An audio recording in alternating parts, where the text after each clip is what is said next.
Okay. Hi, so we're gonna kick off this afternoon with a session that's focused on methods, computational and lab.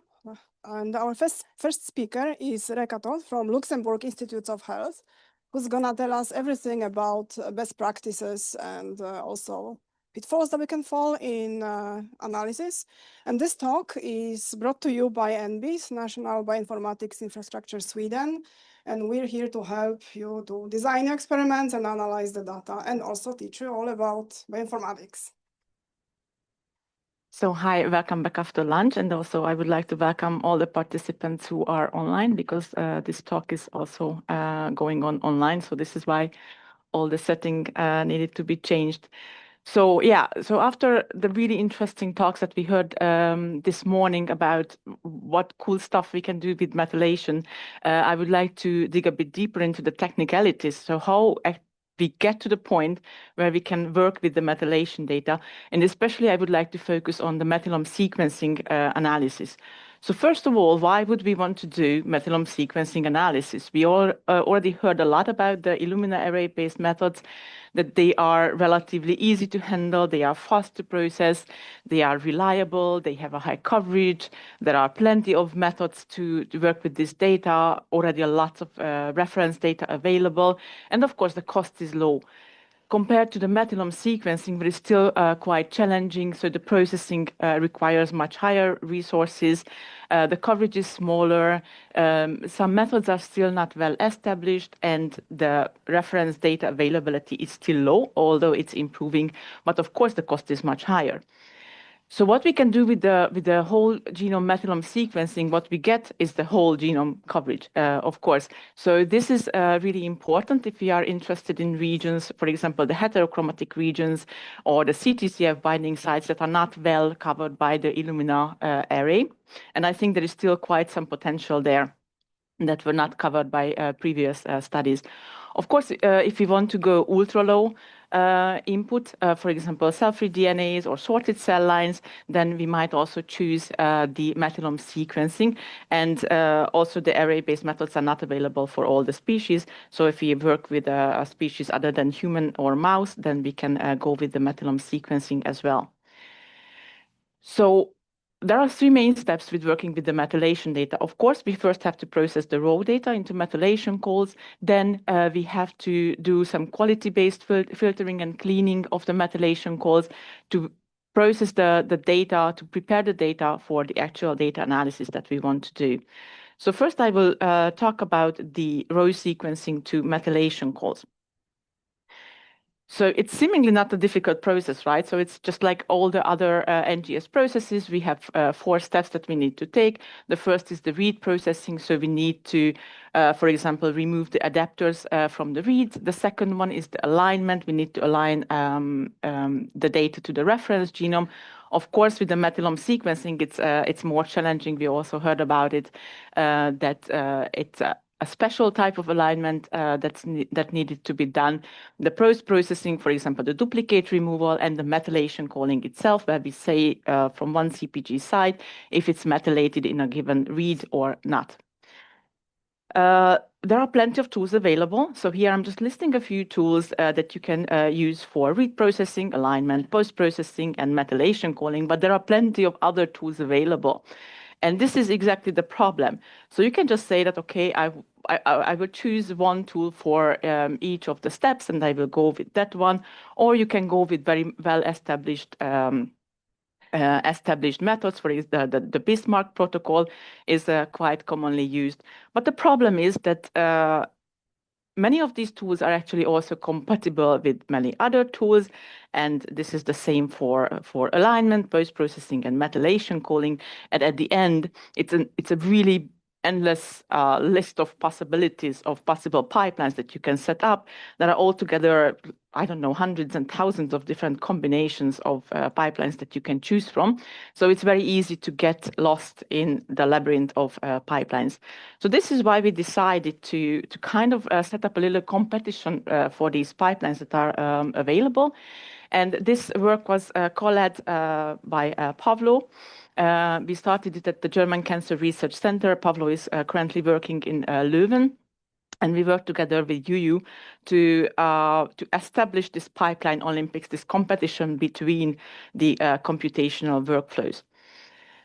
The main challenge of any kind of benchmarking is how do we know what the truth is, right?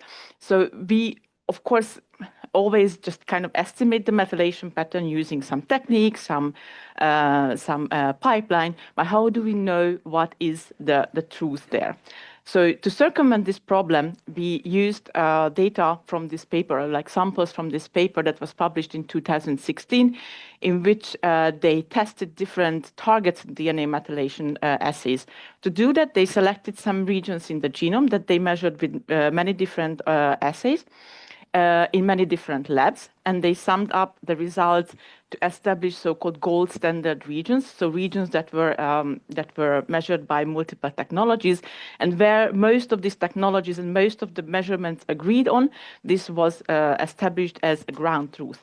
So this is what we used in our case as well. So we took exactly the same samples that was used in this study.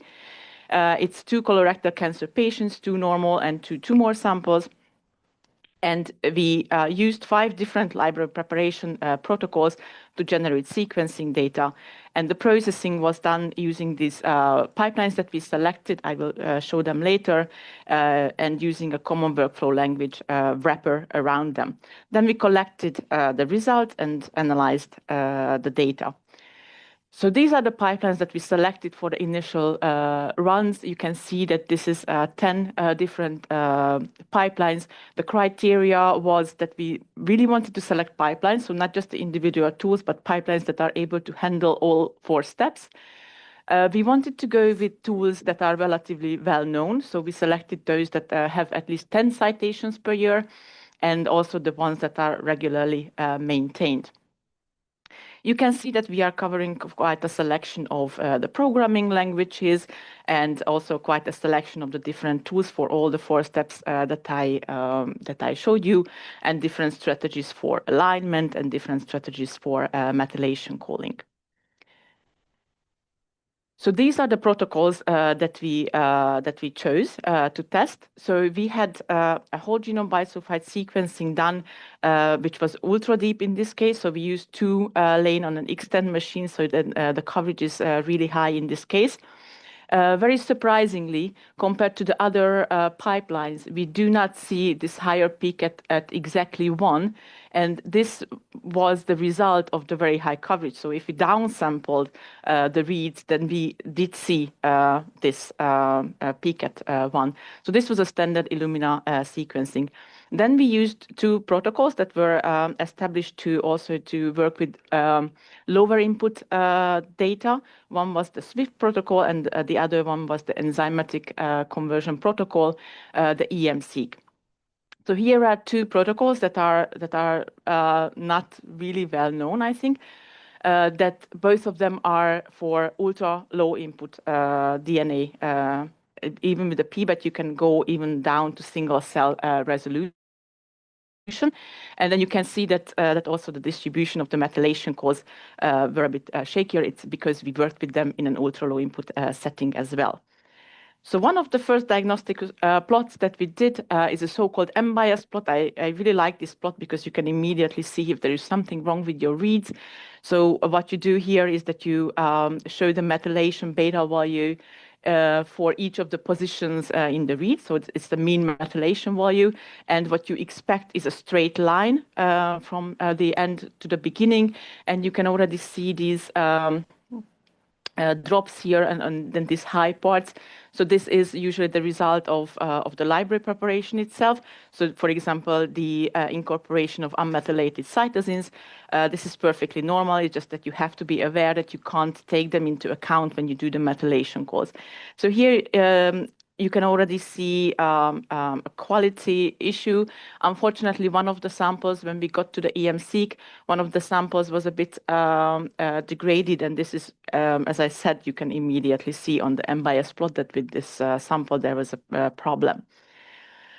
Related to the genome-wide metrics, first we also took a look at the coverage. So this is the depth of the coverage for each of the CpG sites that were measured by the given method. And you can see already with the whole genome bisulfite sequencing, we have two pipelines that had much higher coverage than the rest of the pipeline. From this, the but is because they do not use duplicate removal as a step later, but it didn't really affect actually the performance of the tool.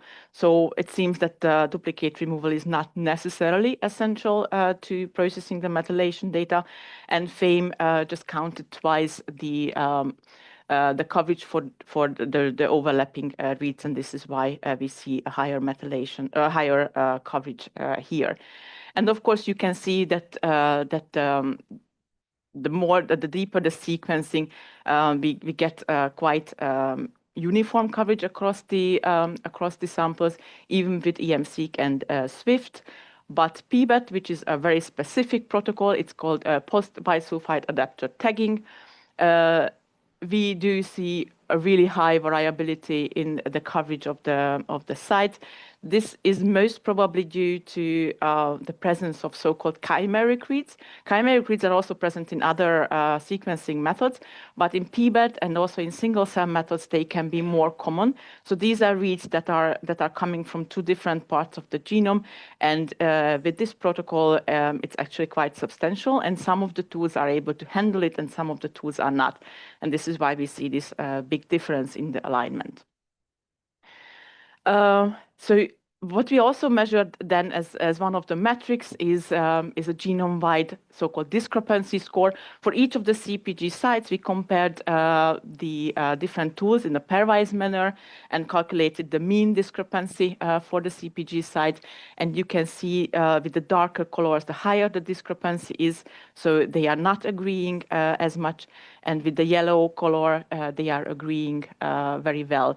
Of course, you can see with the high coverage protocols, with the number of reads, the agreement increases, except for one of the tools, which was methylpi, that performed worse than the others in all the different protocols. And of course, with the low input protocols, especially for the PBAT, but also for the segmentation-based whole genome bisulfite sequencing, you can see much higher variability in the performance of the tools. So back to the gold standard regions. So these are the regions that were established in this 2016 paper. So with these gray brackets, you can see the ground truth methylation codes that they established for many of these regions. Altogether, there were almost 50 of these regions. And with this, we could really see how each individual pipelines performed. And we could, of course, also generate kind of a matrix out of it, which is in this case the mean absolute deviation from this consensus corridor. So if a call was not in this not in the consensus region, how much it was deviating from it, and then we could rank the pipelines accordingly. This was really interesting because using these gold standard regions, we could also investigate where some of the pipelines, in this case the methylpi, goes wrong. So we identified some regions where the methylpi was not performing as good as the other tools, and we were able to really pinpoint why this performance was worse in those regions. There was a bug that we have identified. Of course, it is really important that we have limitations sometimes related to the computational needs, and it was really surprising how much these tools are different in regard to the computational needs. So, for example, GEMBS runs in 4 hours, while Bismarck runs in, 200 hours. Our cluster was actually quite slow, but still. On the other hand, it's always a trade-off, right? So while Bismarck runs really long, this is one of the pipelines with the lower memory requirements. So it's always kind of a trade-off that you have to make between your computational resource need and, of course, the accuracy. So the winner, surprisingly, was BS-Bolt. This is a tool that might not be very well known, but this performed really great on all the different metrics. So these are the different metrics that we did. Some I showed, some I didn't show. But you can find them in the paper. And the darker the color, the higher the position of the pipeline for that given matrix was. And then you can see that the PS bolt was providing a quite good overall performance. The next one was MEthylC tools. That it's a tool that was developed at the German Cancer Research Center and is used since then. The BW meth pipeline is also good, and this is the pipeline that you can reproduce using the NF Core methylseq tool. But of course, we are still not navigating in the labyrinth, right? So I mentioned before that we can have like thousands of different possibilities of how to analyze the data, and I only showed 10. So it's a really comprehensive benchmarking effort, but it's still not covering everything. So this is why we also set up a graphical interface for our tool called Workflux, where you can just take your own pipeline that you are interested in, wrap it in a CWL workflow, and run it on a subset of the data that we generated here. So you can find them here. And also there is an accompanying Shiny app where you can see the results of the benchmarking, and also you can even upload your own data to compare it with the other pipelines. Again, I mentioned that this is just a subset of the data that we have. So if you are interested in running your tool on all the whole data set, then you might want to contact us. So what we can tell about it is that the coverage is a very important factor, obviously, for accuracy. And if you have a lower coverage method because you want to go ultra low input, then these are the methods that are benefiting the most from the careful pipeline selection. Of course, you have to aim. I don't even have to say that. You have to aim for the same pipeline within one analysis. It's just not necessarily so easy to do when you are downloading data from publicly available resources. And so the benchmarking with the ground truth regions is a very good tool to detect possible bugs, even if you are a developer or just want to know if the pipeline performs better. So the next step that we have to take is to process this large amount of data. And while processing Illumina array data is quite easy, I mean, it's not such a big data set. On the other hand, the methylome sequencing data is a big data set. So we have 29 million CpG sites in the genome. So handling it in R, it's really not a trivial task. It has a large memory need, and it's also quite slow. There are only a few packages that are handling this kind of data, for example, the BSseq and the methylkit. But for example, the BSseq, while it's a really nice package, they are optimized for the Bismarck protocol. And we were not working with Bismarck protocol, so we had to come up with our own solution. So together with Anand, also from the German Cancer Research Center, now he's a groupie there.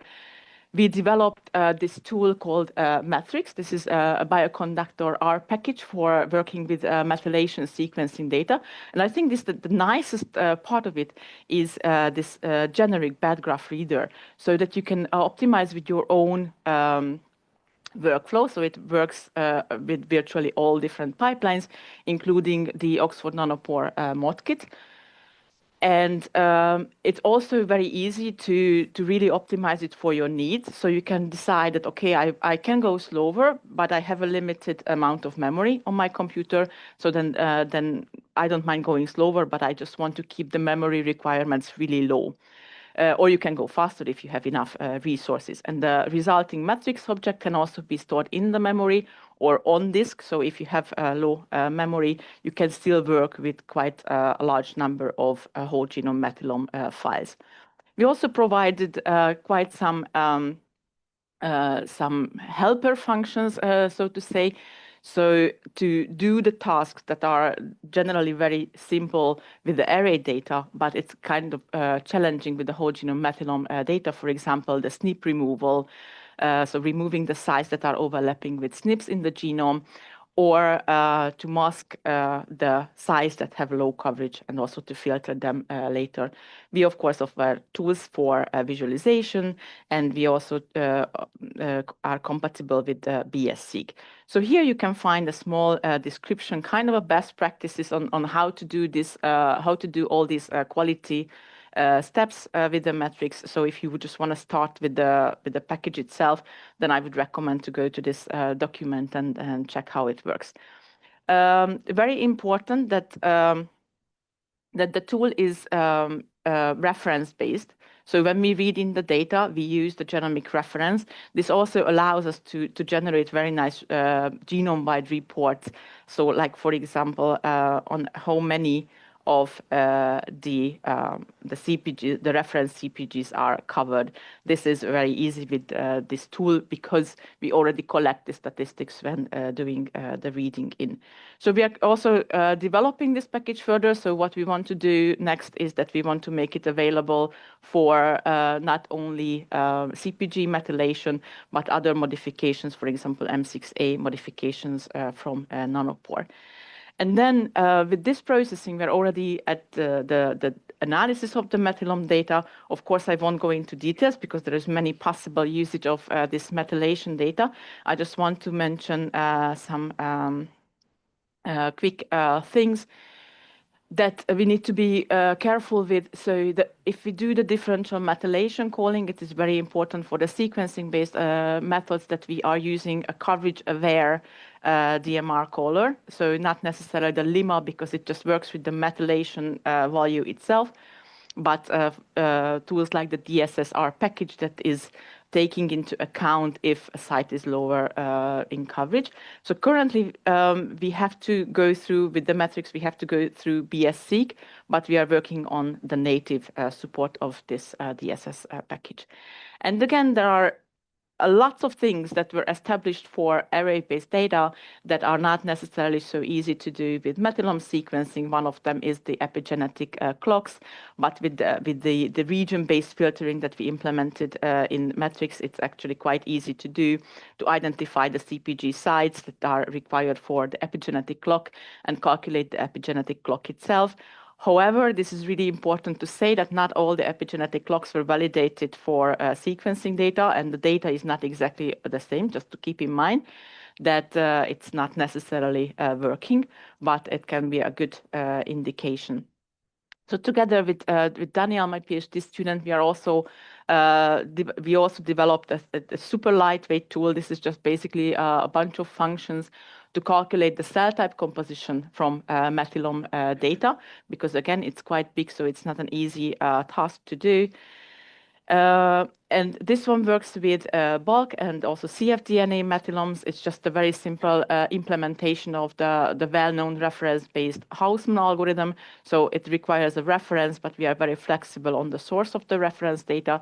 It can be, for example, the methylome atlas that was published a few years back, or it can even take array data. And we have a small kind of usage description on how to use this data.